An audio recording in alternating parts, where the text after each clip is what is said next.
আলহামদুলিল্লাহ সুম্মা আলহামদুলিল্লাহ। মহান আল্লাহ পাক রব্বুল আলামিনের দরবারে অগণিত অসংখ্য শুকর যে আল্লাহ পাক রব্বুল আলামিন অতি দয়া করে মায়া করে আল্লাহ তাআলার ঘর মসজিদে আসার এবং বসার যে সুযোগ করে দিয়েছেন,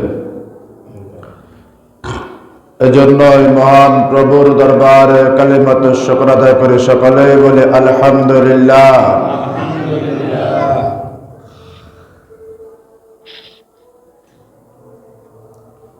আলহামদুলিল্লাহ। আমরা মাহে রজব মাস শুরু করতে করতে এখন শাবান মাসের শেষের দিকে চলে আসছি না? আমার নবী, আপনার নবী, প্রাণের নবী মুহাম্মদ রাসূলুল্লাহ সাল্লাল্লাহু আলাইহি ওয়াসাল্লাম বলেন, মাহে রজব মাস শাবান মাস যখন চলে আসে তখন তোমরা দিন রাত গণনা করো। কি করো? গণনা করো। গণনা, সকাল গেলে রাত হবে, রাত গেলে সকাল হবে, রাত এবং দিনের মাধ্যমে এক রাত একদিন অতিবাহিত হয়ে যাবে। কিছুক্ষণ পরেই তোমার কি আসতেছে? মাহে রমাদান। এখন আমাদের মাহে রমজানের পাশাপাশি আমাদের এখন বোটও আসতেছে। এখন কি আমরা রমজান গুনতেছি নাকি বোট গুনতেছি? মাশাআল্লাহ, এই তো আমরা সত্য কথা কন, এই তো আমরা সত্যবাদী।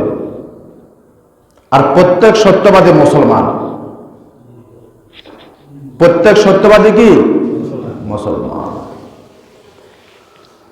আল্লাহ পাক রব্বুল আলামিন 4 নাম্বার পারার 2 নাম্বার পৃষ্ঠায় মুসলমানদেরকে উদ্দেশ্য করিয়া বলতেছেন, ইয়া আইয়ুহাল্লাযীনা আমানুত্তাকুল্লাহা হাক্কা তুকাতিহ ওয়া লা তামুতুন্না ইল্লা ওয়া আনতুম মুসলিমুন।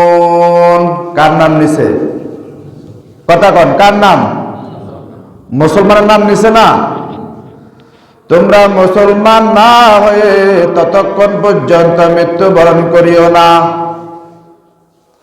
ইমানদারদেরকে উদ্দেশ্য করিয়া বলতেছেন, তোমরা মুসলমান না হয়ে মৃত্যুবরণ করিও না, কারণ মুসলমান ছাড়া মৃত্যুবরণ করলে তোমার জন্য জাহান্নাম।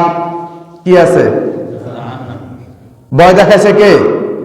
আল্লাহ। এই যে আমরা স্বীকার করছেন আপনারা মুসলমান।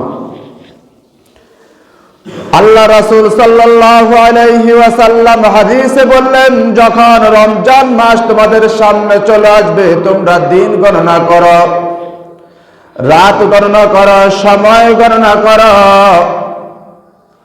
যেহেতু কিছুক্ষণ পরে তোমার সামনে মাহে রমাদান মাস চলে আসতেছে। কোন মাস? রমজান মাস রহমতের মাস, মাগফিরাতের মাস, নাজাতের মাস, বরকতের মাস।